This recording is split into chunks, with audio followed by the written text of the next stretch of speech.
जिस रास्ते से आपके घर आ रहा था मैं,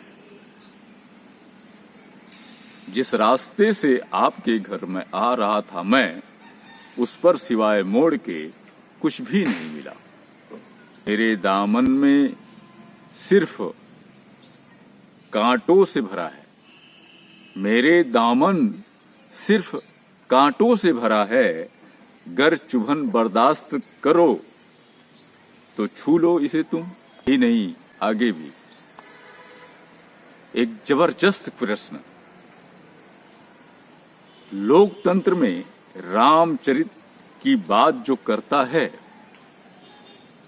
लोकतंत्र में रामचरित की बात जो करता है, वह समाज में भेदभाव का पोषक है, स्वीकार करो।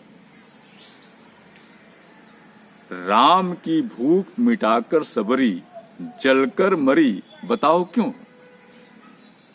राम की भूख मिटाकर सबरी जलकर मरी, बताओ क्यों? ब्याज सहित यह प्रश्न खड़ा है, चुकता सभी उधार करो। ब्याज सहित यह प्रश्न खड़ा है, चुकता सभी उधार करो। ये किसी और की लाइन नहीं, इस देश के बड़े साहित्यकारों में दलित साहित्यकारों का चेहरा, और वो भी खटिक समाज। उस चेहरे का यह सवाल है, उस चेहरे का ये दर्द है, उस चेहरे का ये जो है पंक्तियां हैं भाई माननीय मूलचंद सोनकर जी का। मूलचंद सोनकर जी भारतीय दलित साहित्य में, और वो भी बाबा साहब के सिर्फ मिशन को लेकर के, सिर्फ विचारों को लेकर के, और उनके क्रांतिकारी अभियान को लेकर के, जो इस मुल्क के 85% लोगों के लिए है, और मुख्य रूप से दलित के लिए।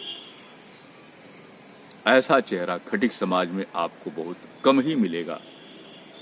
जो साहित्यकार हो, बड़ा चिंतक हो, बड़ा लेखक हो, बड़ा गजलकार हो, बड़ा कवि हो, पूर्वांचल में तो नहीं है।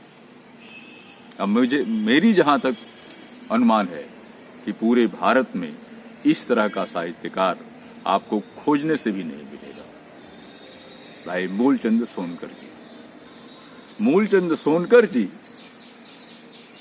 मुख्य रूप से इनका जो जन्म स्थान था, यह जॉर्ज टाउन इलाहाबाद रहा, जिसे आज प्रयागराज कहा जा रहा है।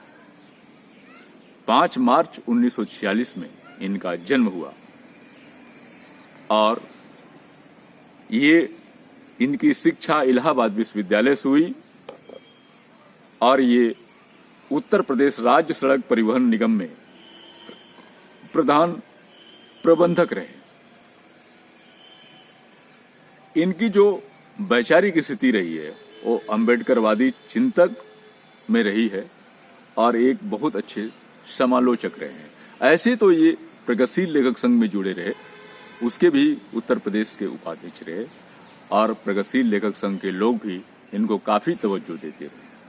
लेकिन अपनी बेबाकी के लिए ये हर जगह प्रसिद्ध रहे। मुझे याद है कि लखनऊ में एक प्रश्न रखा गया था राज्य सम्मेलन में कि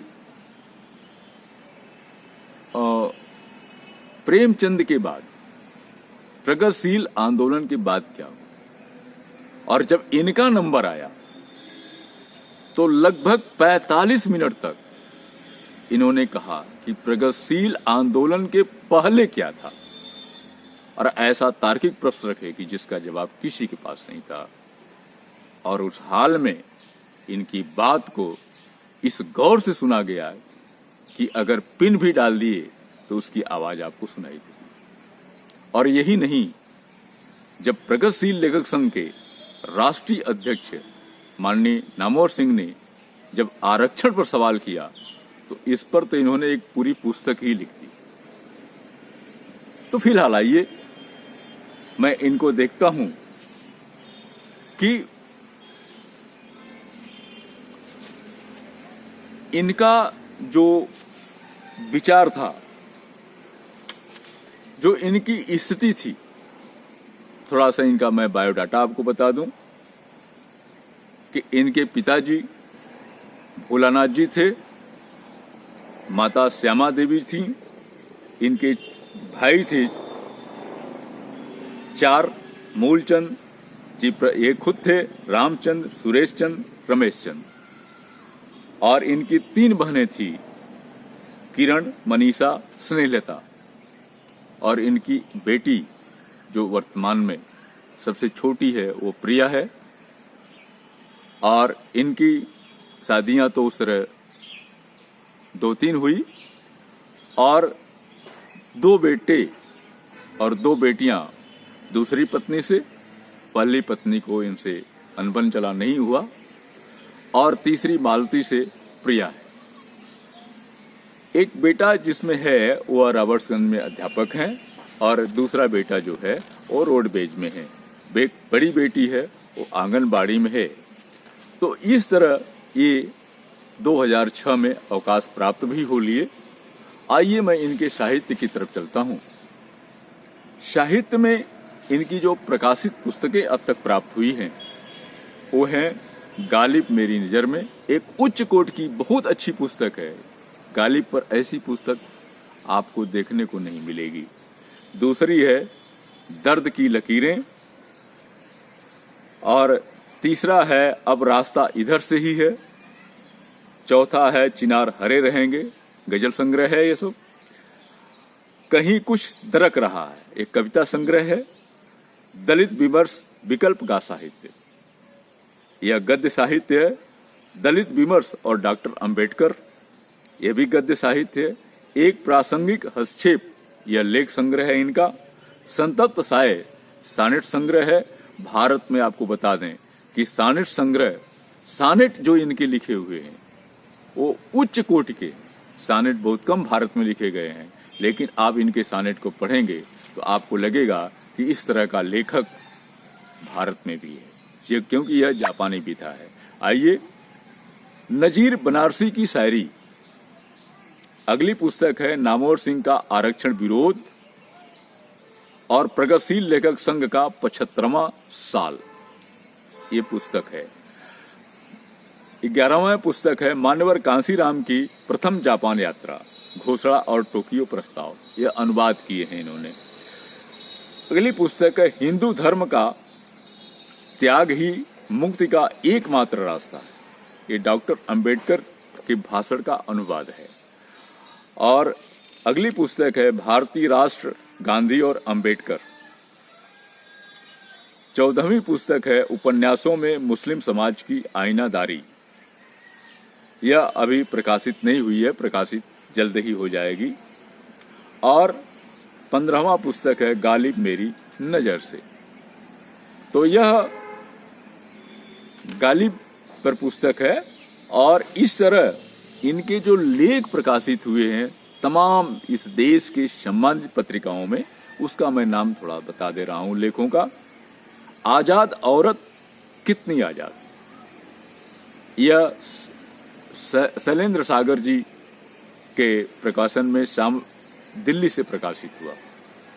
और राही मासूम रजा कृतित्व एवं उपलब्धियां, यह भी प्रकाशित हुआ डॉक्टर एम फिरोज खान के संपादकीय में। और तीसरा है दलित विमर्श और हम, यह भी डॉक्टर एम फिरोज खान साहब ने प्रकाशित किया, और उनके साथ इकरार अहमद साहब थे, वो साहित्य संस्थान गाजियाबाद से प्रकाशित हुआ। चौथा है नए संदर्भों में दलित विमर्श, डॉक्टर एम फिरोज खान साहब ही इसको किए थे, यह भी पुस्तक उन्हीं के देखरेख में प्रकाशित हुई। यह उनके संपादक, इसके संपादक हैं जिसमें इनके लेख हैं ये। और अगला लेख जो है नारी विमर्श दशा और दिशा, यह भी फिरोज खान जी के ही संपादक रहे हैं। और अगला लेख प्रकाशित हुआ जो प्रसिद्ध हुआ, नादसिरा शर्मा एक मूल्यांकन। और 7वां साहित्य इतिहास में स्त्री विमर्श और आधी दुनिया, यह शिवचंद्र सिंह एक संग्रह का संपादन किए थे, उससे निकला। और अन्य इस तरह के लेख उनके कई भारत के प्रसिद्ध पत्र पत्रिकाओं में प्रकाशित हुए। साथ ही ये इनका जो स्थिति थी कि मैं बता दूं कि ये दलित विमर्श के सशक्त हस्ताक्षर हैं। सामयिक ज्वलंत सामाजिक समस्याओं पर इनका लगातार चिंतन चलते रहा और ये हंस, उद्भावना, कथाक्रम, तेवर, वाङ्मय, तीसरा पक्ष, पाठ, उद्भावना, अपेक्षा, समयांतर, बयान, युद्धरत, आम आदमी, प्रबुद्ध बिहार, सबके दावेदार, शेष, संबोधन, अंबेडकर इन इंडिया, जनपक्ष, सोच विचार, आर्यकल्प, शिवम इत्यादि लगभग 2 दर्जन पत्रिकाओं में इनके लेख, इनकी गजलें, इनकी कविताएं प्रकाशित होती रही। और बनारस से निकलने वाली पत्रिका भाई रामजी यादव और अपर्णा जी की देखरेख में जो गांव के लोग पत्रिका निकलती रही, जो काफी चर्चित रही, उसमें ये निरंतर छपते रहे। इस तरह अगर भाई साहब के विषय में ये बताया जाए, अभी ये हमारे बीच में नहीं रहे। 19 मार्च को ये हमारे बीच जो है